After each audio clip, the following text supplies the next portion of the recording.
Well, today we're going to talk about health, not only on the inside of your body, but on the outside, because there is a tremendous connection.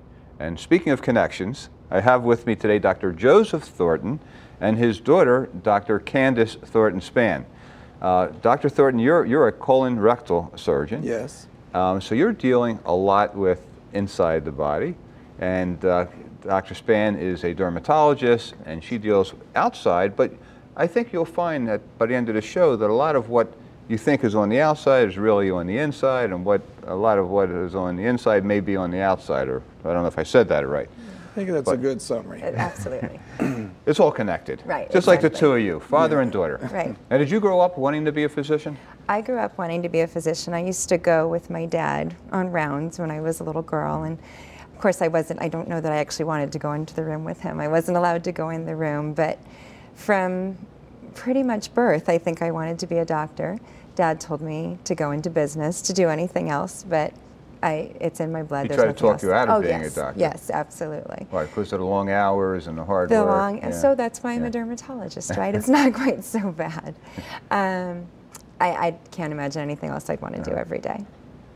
And Dr. Thornton, you have a very unique specialty, being a colorectal surgeon. I mean, it's a very serious area of medicine, but it's not, I mean, I can't imagine students, going to medical school saying, hey, I'm going to be a colorectal surgeon. I mean, Yeah. What happens at some point that you desire to become one? Well, in my particular case, they actually chose me. I didn't think I wanted to be a colorectal surgeon. I think you have to train at a program that has a colorectal surgery program, and you get the full flavor of what it involves, because it's an area that's actually sort of off to the side and sort of neglected. It's not the high profile type of surgery. Yeah, we generally don't refer to it as the full flavor. But, Yeah. but you have been doing this for almost 40 years. Yes. Have seen all kinds of illnesses. You deal a lot with Crohn's and ulcerative colitis and other intestinal and colon type of illnesses, and as well as really common things like hemorrhoids. I suspect would be one of the more common ailments, right? Very common in our specialty, hemorrhoids, and we use the term anorectal problems. Because most of my patients that come to me from other doctors, or even patients that self-diagnose, decide that their problem is hemorrhoids, not knowing the many things that can occur there. Now, you have created a product called TUSHM.D. I mean, there couldn't be a better name for this product than TUSHM.D. And this is a kind of a natural fiber supplement to help manage constipation, promote rectal health. Yes. Right. And on your website, because I've kind of looked at the website, this product also seems to a lot of people to have cured their hemorrhoids. As a part of promoting anorectal health, then hemorrhoids are one of the things that are benefited from the treatment. The patients, we were looking for something to promote overall health in the area. My frustration in leading to the development of this product was based on patients coming in. They go to the drugstore and buy a cream that's been around for 85 years, or right. I write them a very expensive prescription, and there was nothing in between. But the cream just eases the pain? Cream is more of a lubricant, more with a topical anesthetic. It doesn't really do anything to help the condition, and that's what we were trying to achieve with the product, and we've had some amazing results with it, and a lot of testimonials are there on the website about it. And this is a product that is somewhat of a like a vitamin type of supplement. It's all natural. Basically, the ingredients you can find in health food stores. You just have to put the right combination together. It took us some time and effort to find the combination that appears to work best. And for people who do use the product, you've had great success in controlling just the normal flow of things, in addition to alleviating hemorrhoids and some of those other issues. Yeah, I think that one of the problems is that in dealing with the anorectal area, people don't look at it as being a multifaceted treatment. Living here in the desert, for one thing, is that people don't drink enough fluids. And so they have problems with constipation, and that can lead to a lot of anorectal problems. And we're trying to treat the cause as well as the effect with this product. Wow. And the product is, so I can, don't forget to say this, you can get this product on your website. It's available on the website. It's also at Amazon.com. We have multiple local pharmacies: Partel, Lamb's Pharmacy, Mountain View Pharmacy. We have health food store that's available also. It's all listed on the website. TUSHM.D. TUSHM.D. You can't forget the name. Yes. When you talk about how important water is for in your area as well, Dr. Spann. I mean, you know, keeping hydrated is probably one of the best things you can do for your skin. Extremely important. Since we have such a transient and transitional population here in Las Vegas, one of the #1 things that I see is patients coming in saying, you know, I moved here 6 months ago. I don't know what's happening. All of a sudden, my skin is completely dried out.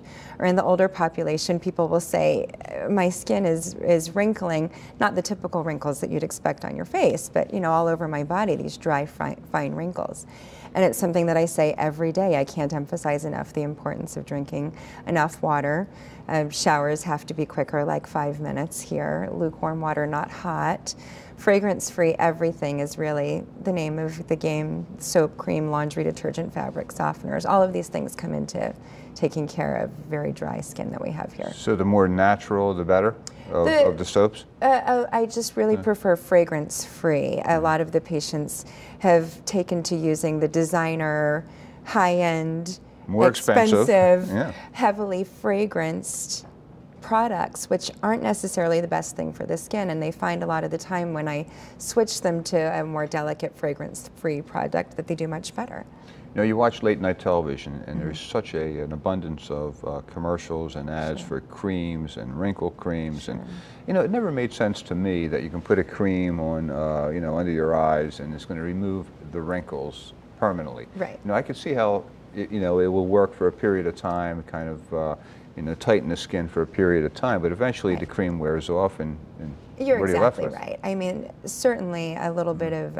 consumer education goes a long way here. There is no magic cream that's going to take away all of your wrinkles permanently. A lot of the wrinkles, again, capitalize on moisture. Wrinkle creams rather capitalize on moisturizing the skin. The things that we know that work the best are using sunscreen every single solitary day of your life, especially here in Las Vegas. And by the way, the rules for sunscreen have changed. We could talk about that. In what regard? In 2012, you're going to find that the labeling on the sunscreens has changed. There's a little bit of a rat race going on in terms of saying SPF 50, 100, 110. Right. So they're going to cap that at SPF 50 plus. By the way, you should know that SPF 50, SPF is a measure of sun protection factor, which is the ability to block UVB rays. Doesn't actually address UVA rays, and we know that UVA rays are also important in photoaging and promoting skin cancer. So now what you're going to be looking for is the SPF, which is the sun protection factor. You're going to be looking for the words broad spectrum, which means that it has both UVA and UVB coverage. The word sunblock will be outlawed starting in 2012. So people will be using sunscreen instead. And also they won't be able to say waterproof and sweat proof.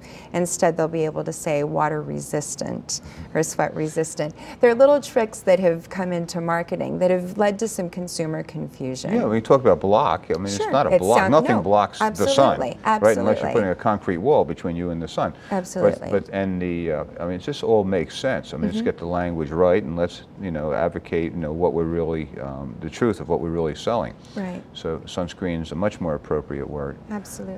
But the, you know, what you're talking about is an important message, and that broad spectrum label for UV, for the A's and the B's is important in getting the making the right choices. Sure. And a lot of people don't realize that UVA light actually penetrates window glass. So people will say, oh, you know, I never leave, or I'm only in the car. All of those are important opportunities to protect your skin from the sun. Yeah. Well, the sun travels a long way to get here, right? Absolutely. 8 million miles. You know, a little pane of glass may not stop it. Absolutely. Yeah. I wanted to ask you also about the Botox and Juvederm and all these other products that people are using to, you know, because as you said, you can't get rid of wrinkles. Right. There's no grand cure-all. They're becoming more and more popular. Oh, the funny thing that I'm seeing more and more in my office is that I'll take care of a woman, and a few weeks later, her husband will come in to get treatment. It's, you know, people are living longer, people are living healthier. We're putting such effort into our bodies. It doesn't make sense not to put a little bit of effort into our faces too, and we can achieve very natural results using some of the filler products. For example, you mentioned Juvederm.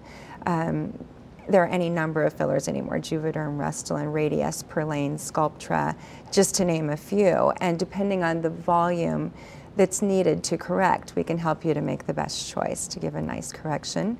Regarding the muscle relaxers, a lot of the characteristic lines come with facial expressions, so we can very naturally relax some of the muscles that create too much facial expression to give a nice result. That's like Botox or Dysport and the newly FDA-approved Xeomin all work similarly to give a very natural result when used appropriately.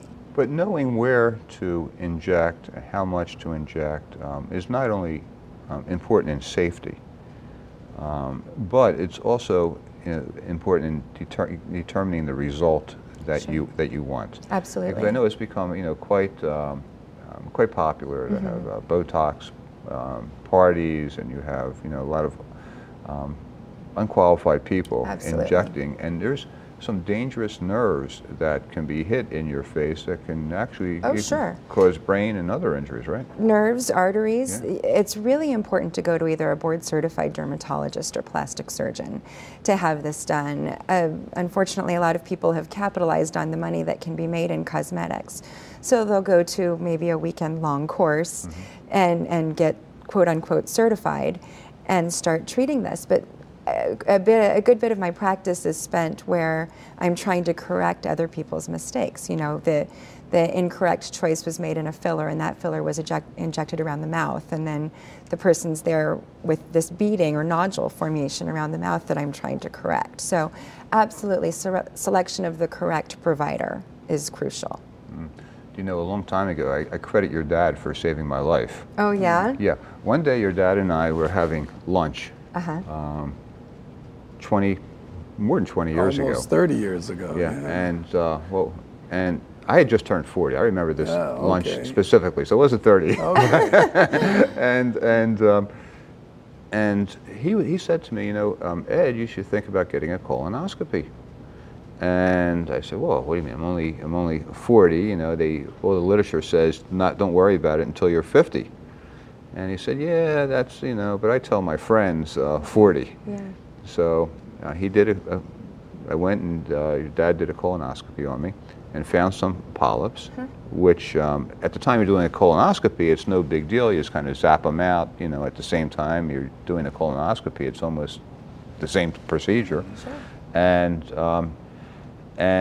But if left untreated, they can develop very much so into colon cancer, right? Most people don't realize the prevalence of colon cancer. For HPN, I give a class every other Wednesday night, and I like to ask the people, do they know what are the most common causes of cancer death? For men and women, it's lung is number one. Number two is colon for both men and women. Most women think that breast cancer kills more women. More women get breast cancer, but they don't die from it because it can be detected earlier. More men get prostate cancer, but they don't die from it because it's a slow-growing thing. One of the, I know your personal involvement in what happened here in the community, and a few years ago I got a call from the RJ that a lady wrote a letter and said she'd rather die than have a colonoscopy after the Psy fiasco. But looking for a silver lining, I tell people in the class, I believe that the safest place in the United States to get a colonoscopy right now is Las Vegas. And anybody that's over 50 or under 50 that has any sort of symptoms, I would encourage them to get a colonoscopy. I think that's so important. Yeah, and it's, look, I've gotten them since then, every 2 or 3 years, and it's not a big deal. No. It is not even the preparation is much easier. It's better than it used to be. Yeah, you don't have to drink the gallon anymore. Right. Yeah. Yeah, the preparation is much easier, and you know, you're referring to the Dr. Desai hepatitis C thing. You know, it kind of reminded me of when the MGM Grand Hotel caught on fire in Las Vegas, and then several months later the Hilton Hotel caught on fire. Las Vegas became the epicenter of safety. Absolutely. For training on hotel safety, fire safety, or firemen who were really well trained, emergency preparedness. I mean, it was unbelievable. And kind of the same thing has happened with the colonoscopies, because now everybody's gotten so careful about multi-dosing and multi-using and cleanliness. And you go, because you know, after that I went to UMC to have an outpatient procedure done. And there's a big sign on each little cubby on the wall there about multi-using and explanations and the whole protocol. So everybody, you're right, everybody is very careful. And that was, you know, once in a very rare type of situation. That was just one bad apple. The rest of the barrel is good. Yeah. And there's some very well-trained, well-qualified physicians in the community that are doing great work in that area. We have the state-of-the-art equipment at several of the hospitals and can diagnose and treat a lot of things that we weren't capable of 5 or 6 years ago. Yeah, and it's painless. Yeah, because you sleep through it. But, you know, but it's a 15-minute procedure, 20 Basically, minutes, right? As long as you do the prep. Yeah. Yeah, as long as you do the prep. You don't, the worst thing you could do is think you've done the prep and you go and you're not clean and you have to do the prep again. Yeah, so, well, hopefully people aren't that foolish. But, not but very many. Not very many, yeah. Usually they do. Yeah. One thing you might be surprised to know is actually the overlap between dermatology and colon cancer. There are a few conditions. There's something called Peutz-Jeghers syndrome, which presents with a freckling on the lips. Whenever I see that, I do recommend that the patients go get a colonoscopy, colon screening.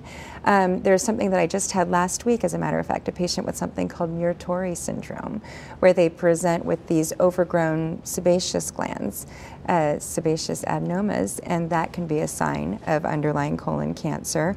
That patient, interestingly, had already had a colon cancer. There's something called Gardner's syndrome. So the importance of having your total body exam once a year, even regarding, you mentioned before, the window to what could be going on beneath the skin is really important. Yeah, that was very intuitive, your opening, explaining how the inside and the outside relate. Sometimes people look at one area, they got a sore foot, and they may not realize how that can relate to their entire body. There could be a circulation problem and stuff. So I think if you're having any symptoms of any problem, make sure you see a doctor. You recommend a once-a-year dermatology exam? You In go over Las the whole, look for Vegas. melanomas and that type of In Las thing? Vegas, everybody should be screened. Right. Had really every place, but particularly here. once a year head-to-toe screening exam. If you have had a skin cancer in the last 2 years, being basal cell carcinoma or squamous cell carcinoma, then you should be getting in once every 6 months. And if you've had a more advanced melanoma, that's every 3 months that you should be screened head to toe. So when you, the kind that doesn't, you know, that is harmless, that you can just freeze off. Okay. Is what is that called? Actinic keratosis. That's precancerous. Right. That's precancerous. Yes. And once you remove that, is that area now okay? No, or? that's a misconception. So the analogy that I give my patients is, you know, when we were kids and we would ride our bikes and you'd get a kink in your bicycle chain, you could get the bicycle chain straightened out enough that you could get home, but you always had to get a new chain because the kink would come back. Similarly, the damage that causes these precancerous spots or actinic keratosis is at the level of your DNA. That DNA chain is disrupted there, so you will have a tendency to get precancers in that spot again, which is why it's important to stay on top of your yearly visits. But so long as we're taking care of them, and that could be with freezing, as you've mentioned, the liquid nitrogen, or there are a lot of new medications that are on the market that can actually buy you several years of clearance. As long as you stay on top of it, you should be able to prevent them from becoming skin cancer. So you're saying there's medications now that you can rub on? Sure, there are topical medicines. Imiquimod is a topical, we call it an immunomodulator, which means that it boosts the immune system and helps you to fight off skin cancers. There are older medicines. There's something that's called 5-fluorouracil that actually works by cleaving out that damaged part of the DNA chain and repairing it. It still comes back after about 5 years, but it does help for an extended amount of time. There is one that's called diclofenac. It's a topical anti-inflammatory. So there are medications that you can use. There's something called photodynamic therapy that works very well. The thing is, though, if you're talking about doing 1 or 2 spots, it's easier just to freeze them and get it over with. Right. If you're going for broader areas, then it makes sense to be more aggressive. You know, I wanted to also ask you about hair loss. Sure. Something I know a lot about. Sure. My daughter, one of my kids asked me recently, Dad, you know, Dad, why don't you get, you know, hair transplant? I said, well, look, I've had this look for so many years, sure, I wouldn't be able to recognize you. myself. But this becomes a serious issue, actually, for more women than for men, right? Absolutely. So, unfortunately, in the media, hair loss is painted as a male problem. In truth, 40% of people in this country who are losing their hair are women. And we actually know that 50% of women by the age of 60 are suffering with thinning hair. It is devastating for women. Men come in, they say, I'm losing my hair. They're upset, and we have some medications. In fact, everything that's out there was really developed for men. And they are, you know, able to deal better with the it's more accepted, I think. It's more accepted, absolutely. Right. For women, it's devastating. These women come in, they're in tears, they're upset, they're emotional, they need their hands held. It's personal to me. My hair actually started thinning when I was in my 20s, and it's not just me, it's every woman in my family, my mom, my sister, my aunt, my grandmother. So I can tell you that I am working on something. But is there a difference between why men lose their hair and why women lose their hair? Absolutely. Yeah. So in men, what happens is DHT, which is the byproduct of testosterone, attacks and kills the hair follicles. And so almost everything that's out there was designed as an anti-DHT product. And they say it works wonderfully for men, and women can use it too. And then, of course, women come in and they're extremely frustrated because they've spent a lot of money using these products and they've had no results. In women, the mechanism of hair loss is completely different. So in women, different things seem to potentiate our hair loss. It can be vitamin deficiency, it can be stress, it can be a major life event like surgery or childbirth. It can be an underlying medical problem like thyroid disorder or vitamin deficiency. Definitely, I would say to any woman who's presenting with new onset hair loss to seek the advice of a dermatologist who has a special interest in it. And are there products that resolve that as well? There are products, well, the conventional wisdom that we're taught in medical school is that if you correct the underlying problem, that will correct the hair loss. Unfortunately, we're finding that not to be true. I am in the process, in fact, of developing a product. It's an all-natural product line that's having wonderful results that does help to correct the problem, and maybe I can come back on a future show and tell you all about that. Okay, yeah, because I mean, how do you even diagnose like stress? I mean, sure, it's got to be a big issue, and then it's so difficult for a physician to diagnose that connection between stress and hair loss. Sure, definitely. That's kind of a wastebasket diagnosis. That's not the thing that you jump to first. You want to start with some blood work, possibly a scalp biopsy, depending on the presentation. You'd be surprised how much thyroid disease I actually diagnose in my office in women who come in with thinning hair and dry skin, for example. We can put that all together, do a little blood work, and one of the most common things I come up with is something called Hashimoto's thyroiditis. Yeah. Another also very common issue with women, Sure. thyroid disease, Sure. thyroid cancer. Yeah. Well, TUSHM.D. This is unbelievable that you can take a natural supplement and potentially remove hemorrhoids and get relief from hemorrhoids or that type of thing. I think doctors are not inclined to alternative treatment. So this was my venturing out there to represent the patients and not so much to help the drug companies with their products. Right. Drugs, I want to stay away from that. But you would think that you as a surgeon would be, the least vocal advocate for something natural like this. There's so many things we do that if I don't do hemorrhoid surgeries, that's okay with me. I told a retiring heart surgeon not too many years ago when he retired, one of his patients told me that he'd rather have another heart bypass operation than another hemorrhoidectomy. So that's one of the most dreaded operations, and I think that it saves people being off work, it saves them a lot of expenses, paying co-payments, deductibles, not to mention the pain that they go through. So I think this offers them a good alternative. Well, thank you very much, Dr. Thornton, and you, Dr. Thornton Spann. Thank you.